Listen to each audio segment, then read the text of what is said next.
Hey guys, Crewman here, and after my wildly successful 7800 X3D versus 9800 X3D 4K game test, I released a short where I asked you guys if you'd like to see a comparison between the Ryzen 7 5800 X3D and the Ryzen 9 9800 X3D. And overwhelmingly, you guys said you want to see it and you want to see the difference, if there is one, in 4K gaming. So in this video, we are going to compare the Ryzen 7 5800 X3D versus the Ryzen 7 9800 X3D in 4K gaming and see if it is worth upgrading from the 5800 X3D to the 9800 X3D. Whoa, it feels like a mouthful saying those processor names quite a bit. So stay tuned for the results of this testing after a quick word from a sponsor. Building a new PC is already expensive enough, but to have to spend $200 on top of that just to make that annoying Windows watermark disappear and gain access to custom backgrounds? Nah, I'm not about that. And thanks to today's sponsor, Kopkeys.com, you can activate a Windows 11 key for just $24 and change after using code MAN for 25% off your next order. Now, if you're not a fan of Windows 11 and you'd prefer to stick with Windows 10, you can also pick up a Windows 10 key for $17 and change. And on top of that, this key also works on all Microsoft Office codes as well. So, thanks to today's video sponsor, Kopkeys, you don't have to spend an arm and a leg just to make that annoying Windows watermark disappear or gain access to sweet custom backgrounds. I know I love all of my backgrounds, and not being able to use them would drive me crazy. So thanks again to today's sponsor, Kopkeys, and remember, use code MAN for 25% off your next order. So this is the GPU I'll be using in my test. It is the RTX 4090, and it's a beast. And this will be basically the only thing that's similar in both PCs. Now, I'll be using my 5800 X3D test bench along with my personal gaming PC, which has a 9800 X3D. I'll show you how I overclocked the RAM, and when I tested both of these, I used fresh drivers. Other than that, that's about the only thing that is the same, as these two PCs are very different, and there's really nothing I can do about that. But I think that's fine because it just shows real-world testing methodology and how systems that are on different sockets are wildly different. With that said, let's get to what you're waiting for and the results. All right, now let's start with everybody's favorite bloated esports game, Call of Duty.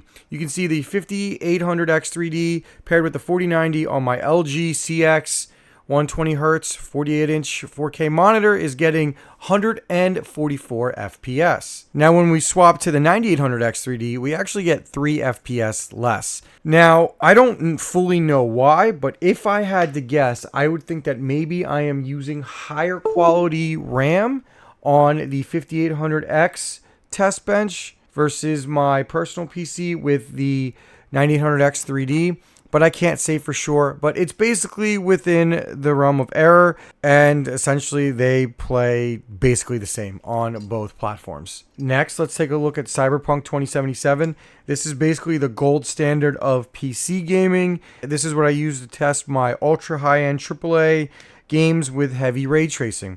And you can see the settings we used were DLSS off, so basically just DLAA, which is essentially native 4K, with ray tracing on Psycho, and the 5800 X3D along with the 4090 got me about 38 FPS, which in my opinion is more than playable and is great. So let's see what happens when I swap out to the 9800 X3D. So if you've watched any videos on Cyberpunk with the 9800 X3D, it shouldn't come as a surprise to you that these results are a little bit worse. I have no idea why, but Cyberpunk hates this CPU. So we get about 2 FPS less. Now, I don't know if that RAM, again, if the RAM has anything to do with it, but we get a little bit less FPS with the same settings. Essentially still within margin of error, but like I said, something is up where Cyberpunk just hates this CPU. Okay, so here's Helldivers 2, and you can see on the 5800 X3D, we're getting 76 FPS. Now, they don't have a benchmark on this game, so I basically played about 20 minutes on each CPU-GPU combo, so I could just confirm that these numbers are about accurate, and I can say that they are. So let's see what we get when we move up to the 9800 X3D. So with the 9800X3D, and I apologize for the whiteness of this screenshot, we were getting about 91 to 95 FPS. So about a 20 to 25% improvement. Now this is unsurprising, as the CPU bottleneck on this game is a real thing.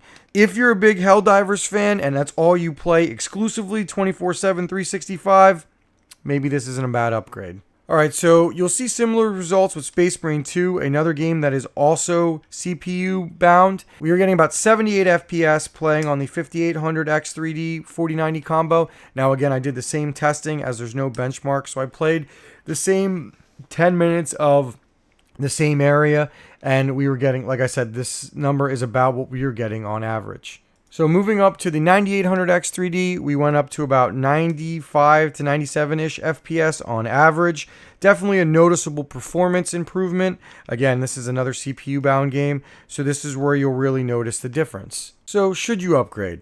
The best way to answer that is if the majority of the games that you play are GPU-bound, then the answer is no. For the $800 it's going to cost you to upgrade from AM4 to AM5, basically you have to buy everything, as I've already said, I definitely don't think it's worth it.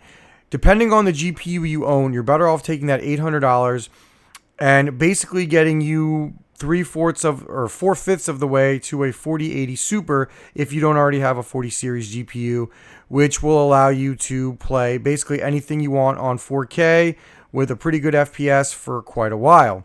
Now, if you already own a 40 series GPU, then you can basically skip the CPU upgrade and use the 800 or so you're going to save and put that towards a 5090 or a 5080. Now that said, if say you play a game like Space Marine 2 or Helldivers or another game that I can't think of that's heavily CPU bound, and you can get yourself about a 20 to 25-ish% performance bump by swapping out CPUs, and you have no intention of buying a new GPU when Blackwell releases, then maybe it actually makes sense for you to upgrade.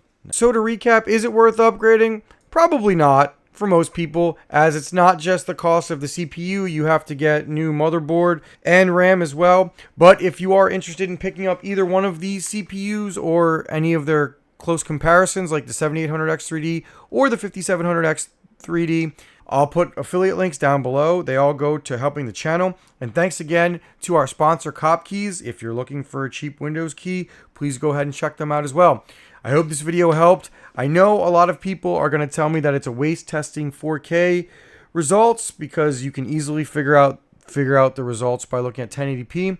And my answer to that is not totally, and there is a large subset of people that still love to see these results. If you found this video helpful, please consider liking and subbing and using my affiliate links as well. Recruitman out.